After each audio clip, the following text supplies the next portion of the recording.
The book of Genesis. Genesis chapter 1. In the beginning, God created the heavens and the earth. Now the earth was formless and empty. Darkness was over the surface of the deep, and the Spirit of God was hovering over the waters. And God said, "Let there be light." And there was light. God saw that the light was good, and he separated the light from the darkness. God called the light day, and the darkness he called night. And there was evening and there was morning, the first day. And God said, "Let there be a vault between the waters to separate water from water." So God made the vault and separated the water under the vault from the water above it, and it was so. God called the vault sky, and there was evening and there was morning, the second day. And God said, "Let the water under the sky be gathered to one place, and let dry ground appear." And it was so.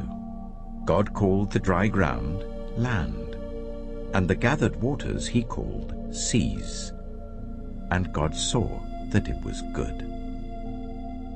Then God said, "Let the land produce vegetation, seed-bearing plants, and trees on the land that bear fruit with seed in it, according to their various kinds." And it was so. The land produced vegetation, plants bearing seed according to their kinds, and trees bearing fruit with seed in it according to their kinds. And God saw that it was good. And there was evening and there was morning, the third day.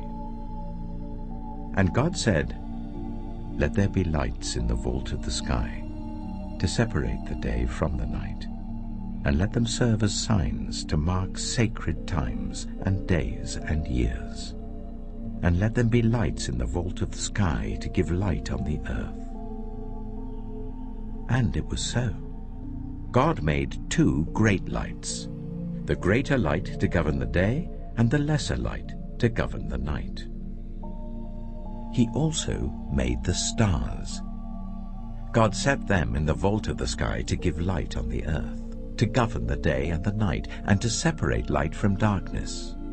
And God saw that it was good. And there was evening, and there was morning, the fourth day. And God said, "Let the water teem with living creatures, and let birds fly above the earth, across the vault of the sky." So God created the great creatures of the sea, and every living thing with which the water teems and that moves about in it according to their kinds, and every winged bird according to its kind. And God saw that it was good. God blessed them and said, "Be fruitful, and increase in number, and fill the water in the seas, and let the birds increase on the earth." And there was evening, and there was morning, the fifth day.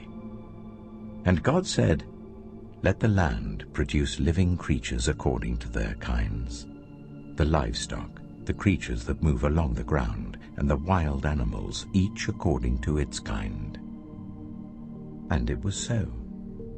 God made the wild animals according to their kinds, the livestock according to their kinds, and all the creatures that move along the ground according to their kinds. And God saw that it was good.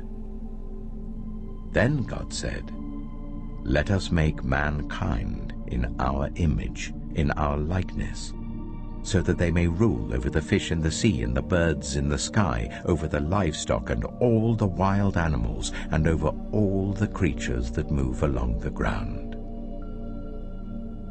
So God created mankind in his own image.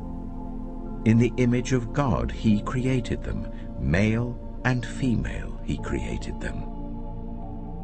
God blessed them and said to them, "Be fruitful and increase in number.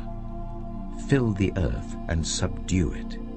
Rule over the fish in the sea and the birds in the sky, and over every living creature that moves on the ground. Then God said, I give you every seed-bearing plant on the face of the whole earth, and every tree that has fruit with seed in it. They will be yours for food, and to all the beasts of the earth and all the birds in the sky and all the creatures that move along the ground, everything that has the breath of life in it, I give every green plant for food. And it was so. God saw all that he had made, and it was very good. And there was evening and there was morning, the sixth day. Genesis chapter 2. Thus the heavens and the earth were completed in all their vast array. By the seventh day, God had finished the work he had been doing. So on the seventh day he rested from all his work. Then God blessed the seventh day and made it holy, because on it he rested from all the work of creating that he had done. This is the account of the heavens and the earth when they were created, when the Lord God made the earth and the heavens. Now no shrub had yet appeared on the earth, and no plant had yet sprung up. For the Lord God had not sent rain on the earth, and there was no one to work the ground. But streams came up from the earth and watered the whole surface of the ground. Then the Lord God formed a man from the dust of the ground, and breathed into his nostrils the breath of life. And the man became a living being. Now the Lord God had planted a garden in the east, in Eden, and there he put the man he had formed. The Lord God made all kinds of trees grow out of the ground, trees that were pleasing to the eye and good for food. In the middle of the garden were the tree of life and the tree of the knowledge of good and evil. A river watering the garden flowed from Eden. From there it was separated into 4 headwaters. The name of the first is the Pishon. It winds through the entire land of Havilah, where there is gold. The gold of that land is good. Aromatic resin and onyx are also there. The name of the second river is the Gihon. It winds through the entire land of Cush. The name of the third river is the Tigris. It runs along the east side of Ashur, and the fourth river is the Euphrates.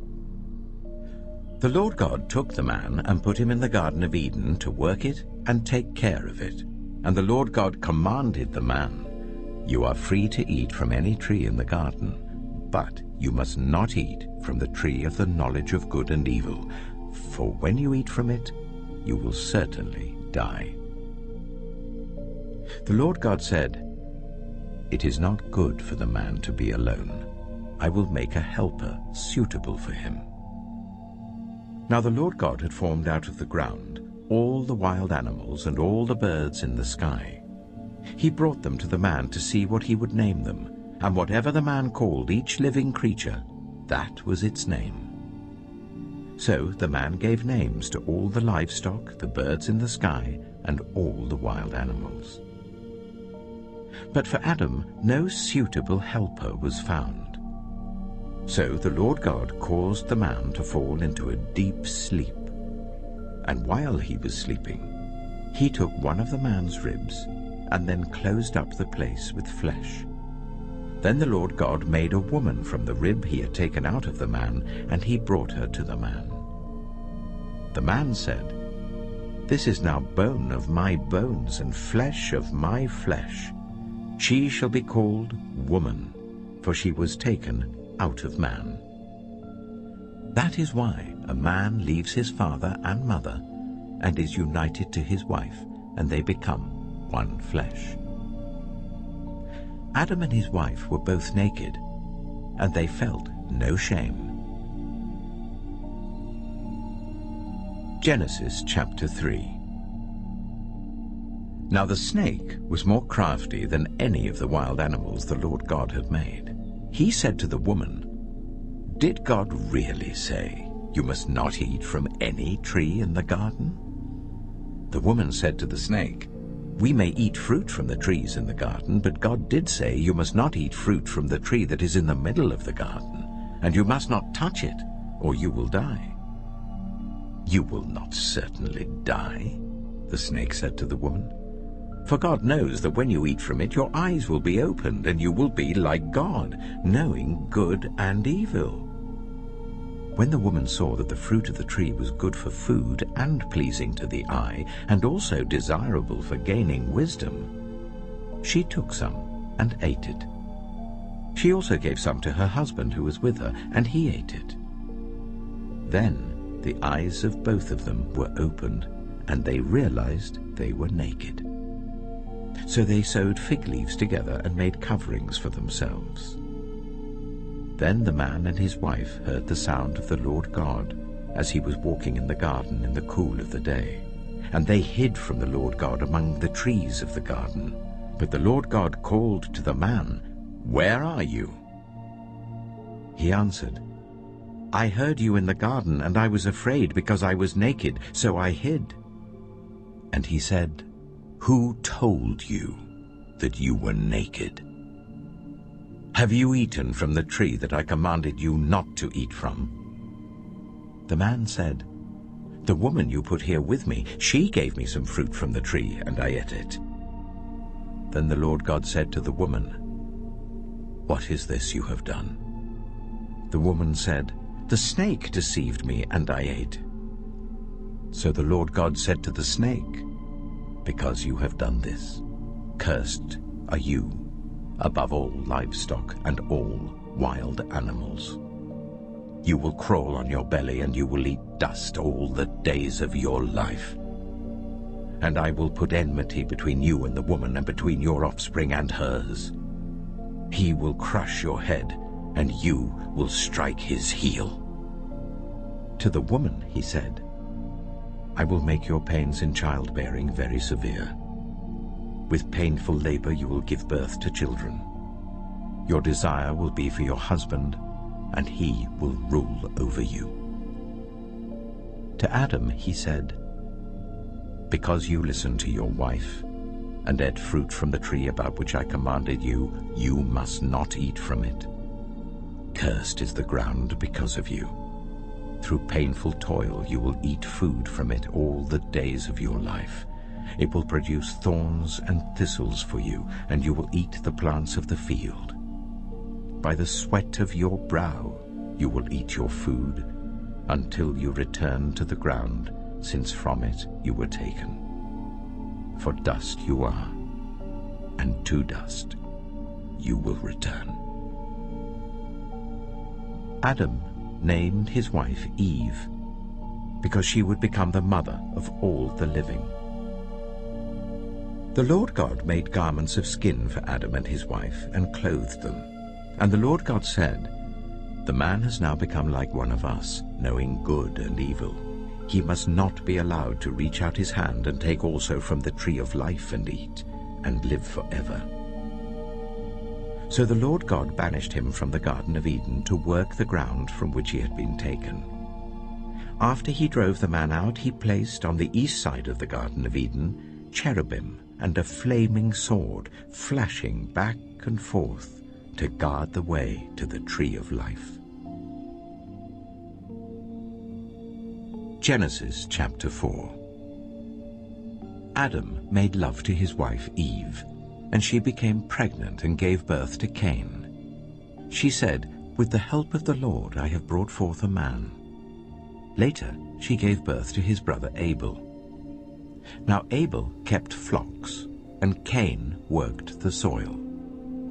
In the course of time, Cain brought some of the fruits of the soil as an offering to the Lord. But Abel also brought an offering, fat portions from some of the firstborn of his flock. The Lord looked with favor on Abel and his offering, but on Cain and his offering he did not look with favor. So Cain was very angry, and his face was downcast. Then the Lord said to Cain, "Why are you angry? Why is your face downcast? If you do what is right, Will you not be accepted? But if you do not do what is right, sin is crouching at your door. It desires to have you, but you must rule over it." Now Cain said to his brother Abel, "Let's go out to the field." While they were in the field, Cain attacked his brother Abel and killed him. Then the Lord said to Cain, "Where is your brother Abel?" "I don't know," he replied. "Am I my brother's keeper?" The Lord said, "What have you done? Listen, your brother's blood cries out to me from the ground. Now you are under a curse and driven from the ground, which opened its mouth to receive your brother's blood from your hand. When you work the ground, it will no longer yield its crops for you. You will be a restless wanderer on the earth." Cain said to the Lord, "My punishment is more than I can bear. Today you are driving me from the land, and I will be hidden from your presence. I will be a restless wanderer on the earth, and whoever finds me will kill me." But the Lord said to him, "Not so. Anyone who kills Cain will suffer vengeance 7 times over." Then the Lord put a mark on Cain, so that no one who found him would kill him. So Cain went out from the Lord's presence and lived in the land of Nod, east of Eden. Cain made love to his wife, and she became pregnant and gave birth to Enoch. Cain was then building a city, and he named it after his son Enoch. To Enoch was born Irad, and Irad was the father of Mehujael, and Mehujael was the father of Methusael, and Methusael was the father of Lamech. Lamech married 2 women, one named Ada and the other Zillah. Ada gave birth to Jabal. He was the father of those who live in tents and raise livestock. His brother's name was Jubal. He was the father of all who play stringed instruments and pipes. Zillah also had a son, Tubal-Cain, who forged all kinds of tools out of bronze and iron. Tubal-Cain's sister was Naamah. Lamech said to his wives, "Ada and Zillah, listen to me. Wives of Lamech, hear my words. I have killed a man for wounding me, a young man for injuring me. If Cain is avenged 7 times, then Lamech 77 times."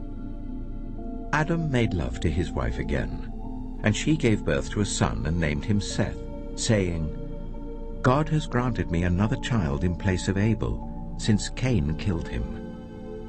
Seth also had a son, and he named him Enosh. At that time, people began to call on the name of the Lord. Genesis chapter 5. This is the written account of Adam's family line. When God created mankind, he made them in the likeness of God. He created them male and female and blessed them, and he named them mankind when they were created. When Adam had lived 130 years, he had a son in his own likeness, in his own image, and he named him Seth. After Seth was born, Adam lived 800 years and had other sons and daughters. Altogether, Adam lived a total of 930 years, and then he died. When Seth had lived 105 years, he became the father of Enosh. After he became the father of Enosh, Seth lived 807 years and had other sons and daughters. Altogether, Seth lived a total of 912 years, and then he died. When Enosh had lived 90 years, he became the father of Kenan. After he became the father of Kenan, Enosh lived 815 years and had other sons and daughters. Altogether, Enosh lived a total of 905 years, and then he died. When Kenan had lived 70 years, he became the father of Mahalalel. After he became the father of Mahalalel, Kenan lived 840 years and had other sons and daughters. Altogether, Kenan lived a total of 910 years, and then he died. When Mahalalel had lived 65 years, he became the father of Jared. After he became the father of Jared, Mahalalel lived 830 years and had other sons and daughters. Altogether, Mahalalel lived a total of 895 years, and then he died. When Jared had lived 162 years, he became the father of Enoch. After he became the father of Enoch, Jared lived 800 years and had other sons and daughters. Altogether, Jared lived a total of 962 years, and then he died. When Enoch had lived 65 years, he became the father of Methuselah. After he became the father of Methuselah, Enoch walked faithfully with God 300 years and had other sons and daughters. Altogether, Enoch lived a total of 365 years. Enoch walked faithfully with God. Then he was no more, because God took him away. When Methuselah had lived 187 years, he became the father of Lamech. After he became the father of Lamech, Methuselah lived 782 years and had other sons and daughters. Altogether, Methuselah lived a total of 969 years, and then he died. When Lamech had lived 182 years, he had a son. He named him Noah, and said, "He will comfort us in the labor and painful toil of our hands, caused by the ground the Lord has cursed." After Noah was born, Lamech lived 595 years and had other sons and daughters. Altogether, Lamech lived a total of 777 years, and then he died. After Noah was 500 years old, he became the father of Shem, Ham, and Japheth. Genesis chapter 6. When human beings began to increase in number on the earth, and daughters were born to them, the sons of God saw that the daughters of humans were beautiful, and they married any of them they chose. Then the Lord said, "My spirit will not contend with humans forever, for they are mortal. Their days will be 120 years. The Nephilim were on the earth in those days, and also afterward, when the sons of God went to the daughters of humans and had children by them. They were the heroes of old, men of renown. The Lord saw how great the wickedness of the human race had become on the earth, and that every inclination of the thoughts of the human heart was only evil all the time. The Lord regretted that he had made human beings on the earth, and his heart was deeply troubled. So the Lord said, "I will wipe from the face of the earth the human race I have created, and with them the animals, the birds, and the creatures that move along the ground, for I regret that I have made them." But Noah found favor in the eyes of the Lord. This is the account of Noah and his family. Noah was a righteous man, blameless among the people of his time, and he walked faithfully with God. Noah had 3 sons, Shem, Ham, and Japheth. Now the earth was corrupt in God's sight, and was full of violence. God saw how corrupt the earth had become, for all the people on the earth had corrupted their ways. So God said to Noah, "I am going to put an end to all people, for the earth is filled with violence because of them. I am surely going to destroy both them and the earth. So make yourself an ark of cypress wood, make rooms in it, and coat it with pitch inside and out. This is how you are to build it. The ark is to be 300 cubits long, 50 cubits wide, and 30 cubits high. Make a roof for it, leaving below the roof an opening 1 cubit high all around. Put a door in the side of the ark, and make lower, middle, and upper decks. I'm going to bring floodwaters on the earth to destroy all life under the heavens, every creature that has the breath of life in it. Everything on earth will perish." But I will establish my covenant with you, and you will enter the ark, you and your sons and your wife and your sons' wives with you. You are to bring into the ark 2 of all living creatures, male and female, to keep them alive with you. 2 of every kind of bird, of every kind of animal, and of every kind of creature that moves along the ground will come to you to be kept alive. You are to take every kind of food that is to be eaten and store it away as food for you and for them. Noah did everything just as God commanded him. Genesis chapter 7. The Lord then said to Noah, "Go into the ark, you and your whole family, because I have found you righteous in this generation. Take with you 7 pairs of every kind of clean animal, a male and its mate, and 1 pair of every kind of unclean animal, a male and its mate, and also 7 pairs of every kind of bird, male and female, to keep their various kinds alive throughout the earth. 7 days from now I will send rain on the earth for 40 days and 40 nights, and I will wipe from the face of the earth every living creature I have made." And Noah did all that the Lord commanded him. Noah was 600 years old when the floodwaters came on the earth. And Noah and his sons and his wife and his sons' wives entered the ark to escape the waters of the flood. Pairs of clean and unclean animals, of birds and of all the creatures that move along the ground, male and female, came to Noah and entered the ark, as God had commanded Noah. And after the 7 days, the floodwaters came on the earth. In the 600th year of Noah's life, on the 17th day of the 2nd month, on that day, all the springs of the great deep burst forth, and the floodgates of the heavens were opened, and rain fell on the earth 40 days and 40 nights. On that very day, Noah and his sons, Shem, Ham, and Japheth, together with his wife and the wives of his 3 sons, entered the ark. They had with them every wild animal according to its kind, all livestock according to their kinds, every creature that moves along the ground according to its kind, and every bird according to its kind, everything with wings.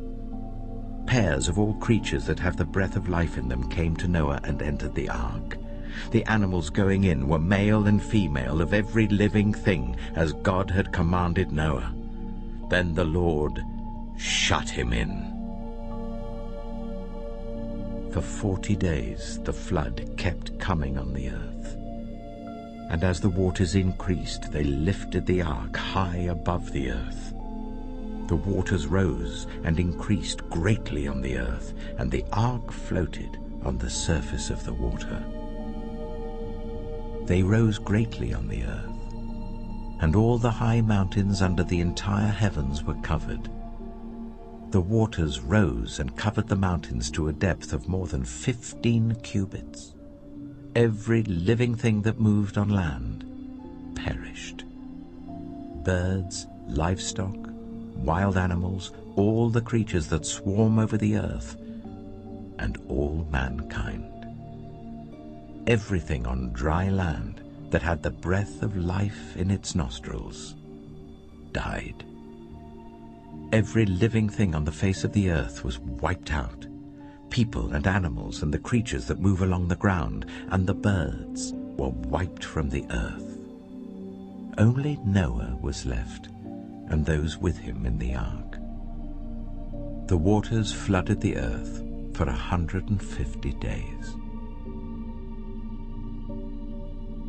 Genesis chapter 8. But God remembered Noah and all the wild animals and the livestock that were with him in the ark.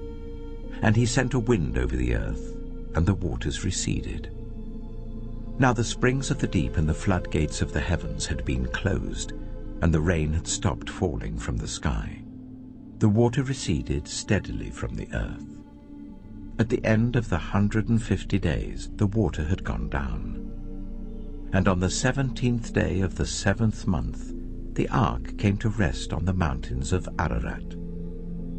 The waters continued to recede until the 10th month, and on the first day of the 10th month, the tops of the mountains became visible. After 40 days, Noah opened a window he had made in the ark and sent out a raven, and it kept flying back and forth until the water had dried up from the earth. Then he sent out a dove to see if the water had receded from the surface of the ground. But the dove could find nowhere to perch because there was water over all the surface of the earth. So it returned to Noah in the ark. He reached out his hand and took the dove and brought it back to himself in the ark. He waited 7 more days and again sent out the dove from the ark. When the dove returned to him in the evening, there in its beak was a freshly plucked olive leaf. Then Noah knew that the water had receded from the earth. He waited 7 more days and sent the dove out again, but this time it did not return to him.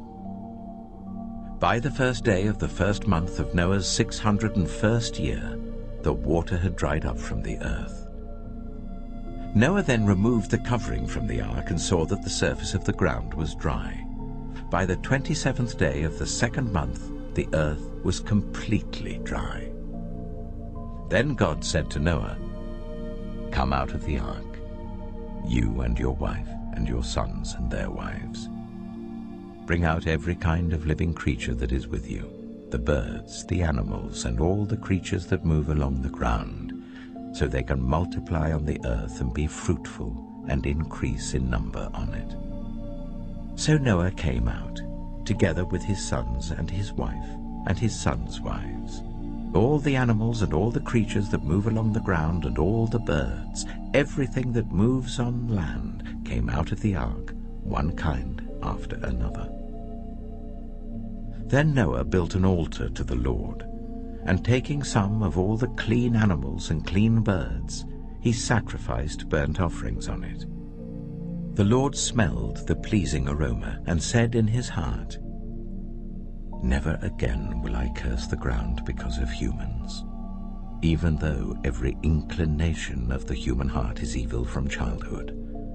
And never again will I destroy all living creatures as I have done. As long as the earth endures, seed time and harvest, cold and heat, summer and winter, day and night, will never cease." Genesis chapter 9.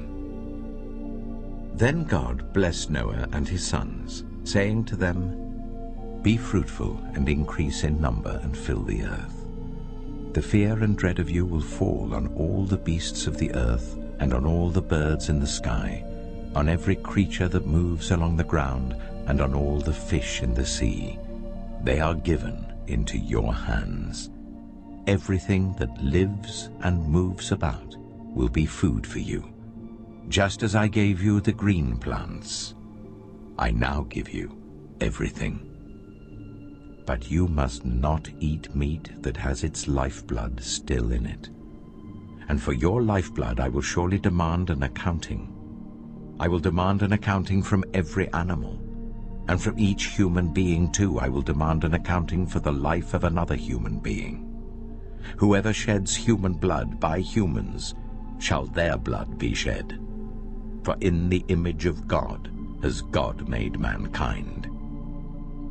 As for you, be fruitful and increase in number. Multiply on the earth and increase upon it." Then God said to Noah and to his sons with him, "I now establish my covenant with you and with your descendants after you, and with every living creature that was with you, the birds, the livestock, and all the wild animals, all those that came out of the ark with you, every living creature on earth. I establish my covenant with you. Never again will all life be destroyed, by the waters of a flood. Never again will there be a flood to destroy the earth. And God said, "This is the sign of the covenant I am making between me and you and every living creature with you, a covenant for all generations to come. I have set my rainbow in the clouds, and it will be the sign of the covenant between me and the earth. Whenever I bring clouds over the earth and the rainbow appears in the clouds, I will remember my covenant between me and you and all living creatures of every kind. Never again will the waters become a flood to destroy all life. Whenever the rainbow appears in the clouds, I will see it and remember the everlasting covenant between God and all living creatures of every kind on the earth." So God said to Noah, "This is the sign of the covenant I have established between me and all life on the earth."